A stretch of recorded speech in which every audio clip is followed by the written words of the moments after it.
Hi there, welcome to Built Not Bought by Bruce. I started working on the clutch for the XS650 after we did the Cush springs and rebuilt the basket assembly with the gear. Went to start assembling this. I wasn't going to buy a whole bunch of new parts because I thought I could use most of what I already had. But I did find an issue that I have to deal with here. This clutch, it appears to me, has been worked on, and I'm not sure if this engine was raced or if it was just a novice rider who wasn't very good with a clutch. There's a fair amount of clutch damage. So the broken Cush springs were one thing, one totally missing, and one that was broken and probably would have come out of there at some point in time. So we got that all fixed up. That's in my last video. In taking the clutch apart, this is the clutch nut locking ring, and as you can see, it's been beat up pretty bad. That's the kind of shape it was in when I took it apart. So I'm thinking somebody's been in here and doing stuff. I'm not sure what's going on with the back of the hub here. I'm going to see if I can get the light right on that for you.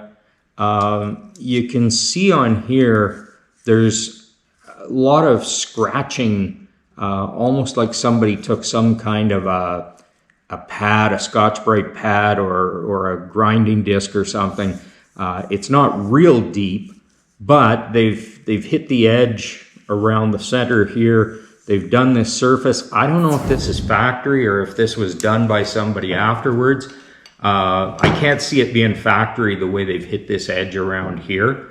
A little bit concerned about it, but I don't think I'm going to replace it. I think it's probably fine. I just don't know why they did that. The other thing is there is some wear right in this area. And when I took it apart, actually when I was going to put it back together, I was looking at the assembly and the pieces in the assembly, and I was missing a washer, which is actually not a washer, it's called a thrust plate. So I was missing this thrust plate, and I thought, I wonder where that is. And I looked on the back of the hub here, and I thought, oh, is it sitting on there? And I couldn't get it off. So I took my soft-faced hammer and just gave it a rap on the edge, and sure enough, the thrust plate jumped right off of there. This is kind of cool. You can see the pattern for the steel gear inset into the aluminum housing there. That's kind of neat. But the scratching here, I thought this was kind of odd, and I was thinking, what the heck is going on there? So I picked up the thrust plate to take a quick look at it, and this is pretty tough to see. I'm going to see if I can get you a close-up of this. So if you can see those green lines, if you look between the green lines, you're going to see a crack, and it runs, the crack runs right up there.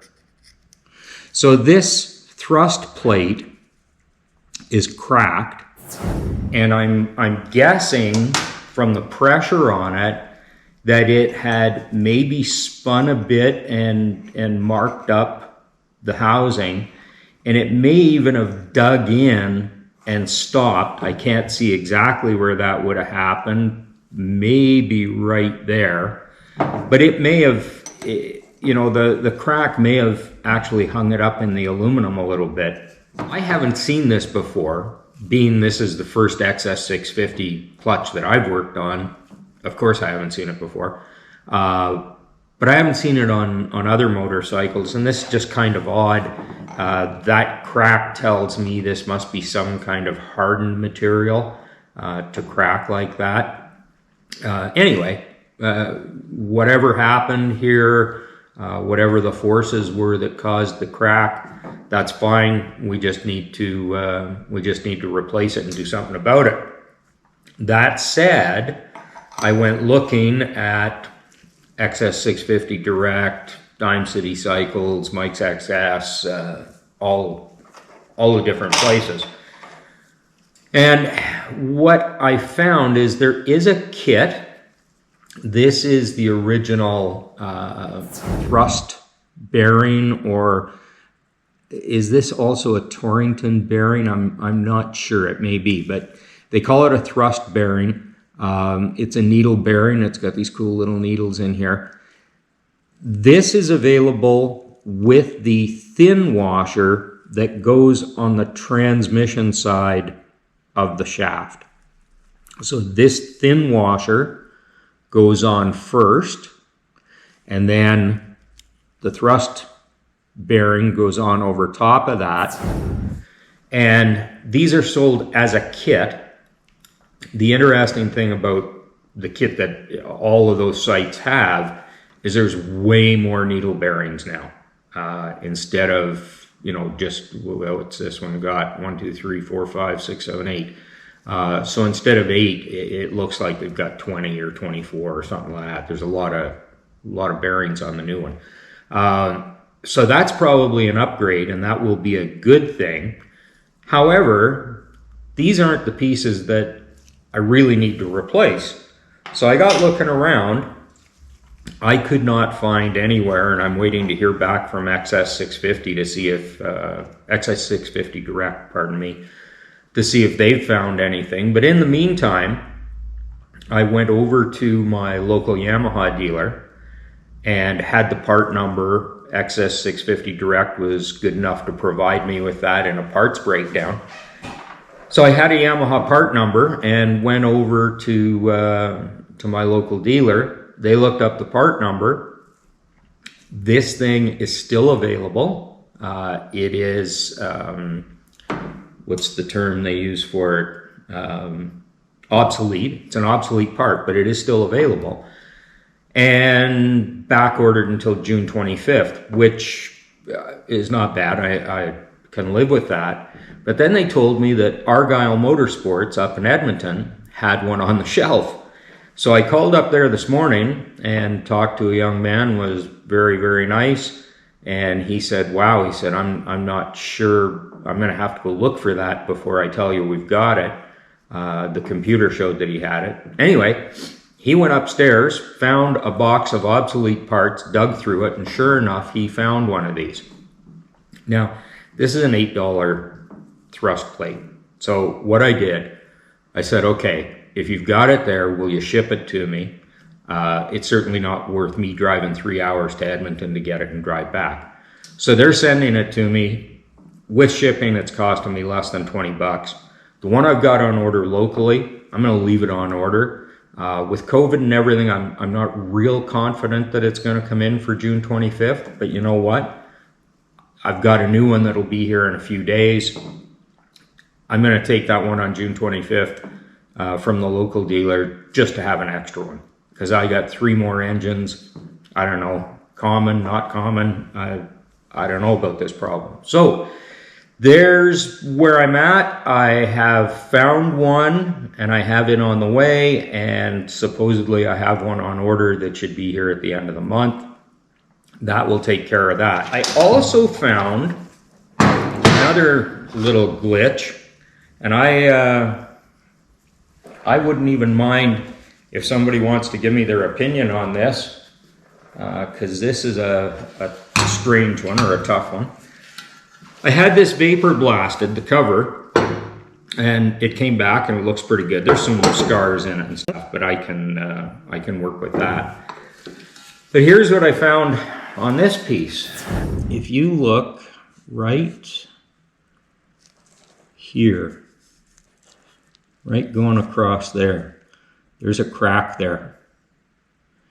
And I'm going to guess on this piece that the crack, and it's on the inside as well, maybe you can actually see it better on the inside. I think probably the reason that crack is there. I'm going to guess that it might have something to do with stress from the Kickstarter here. Don't know. I mean, it's the only thing that I can see that would actually stress this corner of the cover. That said, this bike's going to be electric start. I'm not going to put a kickstart on it. I'm going to plug this hole. Don't see any need for a Kickstarter on this bike. So now my question is, with this, is I could take it to my buddy at Trillion Welding, and he could probably weld this up. I don't know what that's going to cost me. I know I'm not good enough with aluminum to weld this up. Don't know what it's going to cost, and it's not a perfect cover by any means. The other option I have is to dig this out a little bit, you know, just with a grinding disc or something. Just rough this up, maybe V-shape it a wee little bit. Do the same thing from the inside and get out the JB weld. Because you know, with some JB weld, if it gets good adhesion, it should seal it up. I could even put some kind of a sealer on the inside, and then on the outside smooth it down. And if I do this piece in black, I may black out the motor. It's something I'm thinking about now. So if I do that, nobody's ever going to see that, as long as it doesn't leak. Again, with no kickstart here, with the bolts, I don't see that this is going to be stressed. I don't see how it's going to be a problem. That's what I'm up against. I hate to throw this cover away. I don't think I have an extra cover. I just have one for each of the engines. That's where I'm at with that. So if you have an opinion about welding or JB weld, cold welding if you want to call it that, let me know. If you have some experience with it, I'd be interested. And I wasn't going to originally replace all the clutch discs, but after the damage I found on this thing so far, I'm just not feeling real good about the condition of these. I didn't find anything that looks terrible. I'm just concerned about the condition, so I've ordered a complete set of friction discs and plates, and we'll replace this whole thing. That's it for now. I'll let you know how it goes. Should have all the parts. It'll take a week to get here, so in a couple of weeks I'll do an update of putting this whole thing together with all the new pieces. All right, thanks for watching. See you soon.